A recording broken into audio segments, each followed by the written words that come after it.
Welcome back, everyone. Sheepdog Smokey here. Hope you're having a good day so far. Let's jump right in. Barr rules to keep asylum seekers in detention during deportation hearings. Uh, I will say this is a bit of a misleading hearing title. He's not ruling, he is establishing rules for the Department of Justice, as he is the Attorney General and thus head of the DOJ. Second, if they're being deported, why would we release them other than when we release them into the country they're deported to? But let's go on and move down. Attorney General William Barr has ruled that asylum seekers facing removal who show they have a credible fear of being returned to their homeland will no longer be eligible for release on bond, meaning they will have to remain in detention while their cases are pending. This decision is Barr's first immigration-related ruling since being confirmed as Attorney General, and comes as the Trump administration clamps down on illegal immigration amid a surge at the border. The Attorney General has the authority to overturn prior rulings made by immigration courts, which all fall under the Justice Department.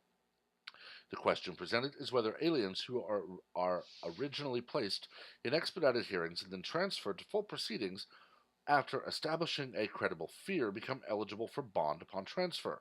I conclude that such aliens remain ineligible for bond, whether they are arriving at the border or are apprehended in the U.S., the decision states. The ruling was almost immediately panned by civil rights and immigration rights groups, with the ACLU calling it unconstitutional and vowing to sue.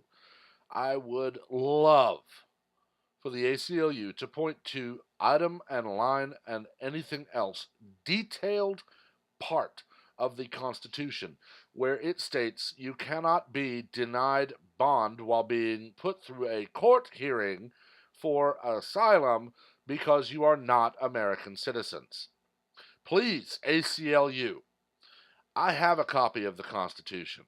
Give me article and clause that you use to support this, and I'll happily tell you how you're wrong. This is the Trump administration's latest assault on people fleeing persecution and seeking refuge in the United States. Omar Jadwat, director of the ACLU's Immigration Rights Project, said in a statement, "Our Constitution does not allow the government to lock up asylum seekers without basic due process. We'll see the administration in court." Omar, someone please get this to Omar. Point to article, clause, and section. Please. Tell me where the Constitution says that foreign citizens have a right to enter this country with impunity. Please tell me where that is. Barr's ruling pertains to those who have a credible fear interview and are facing removal. The decision does not affect asylum-seeking families because they generally can't be held for longer than 20 days. It also does not apply to unaccompanied minors. Barr's ruling takes effect in 90 days and comes amid a frustrating time for the administration as the number of border crossers has skyrocketed. Most of them are families from Central America who are fleeing violence and poverty. Many seek asylum. They march all the way through Mexico because they're not Mexican.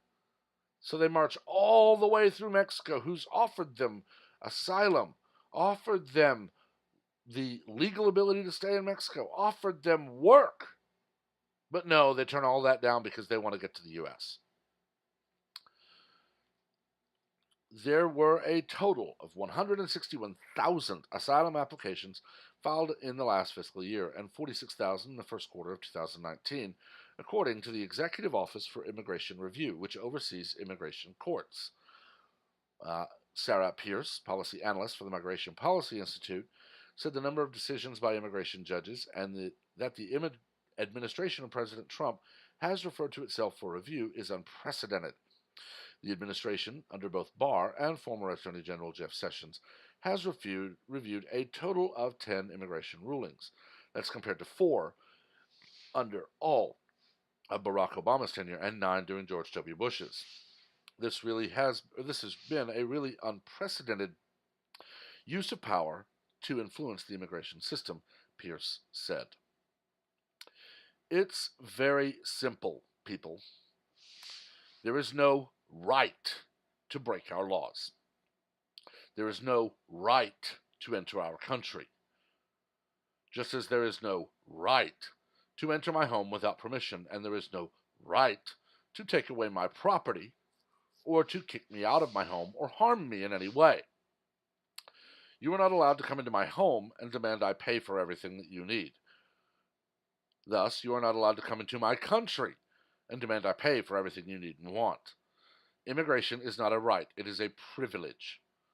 I do feel for anyone fleeing violence, but why did they walk all the way from Guatemala to the U.S., ignoring offers from Mexico for work and a place to live and the legal status to stay in Mexico?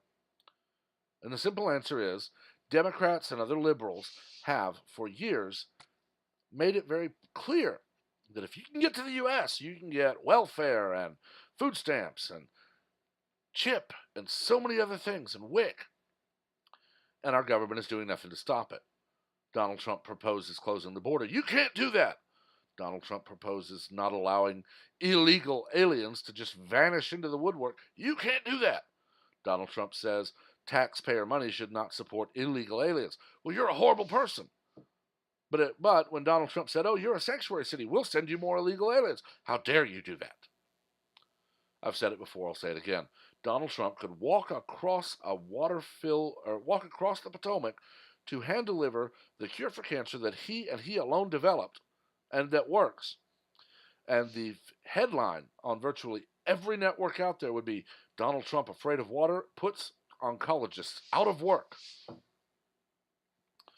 Absolutely nothing done by anyone who is not a Democrat is allowed. Barack Obama gave lip service to his own party while actually using cages, but he also gave lip service to all of us while letting illegal immigrants do whatever the hell they want to for years. And all of this has to stop, and it has to stop very quickly because, very simply, our country is being overrun. And if it doesn't stop soon, our country will cease to be. But I've talked about this long enough. Let me know what you think. Make sure that you keep your comments civil. We do not learn from an argument, we learn from debate. Also, remember to like, share, and comment on the video, as well as to subscribe and to activate notifications so that you are among the first to know of any new content as it is posted.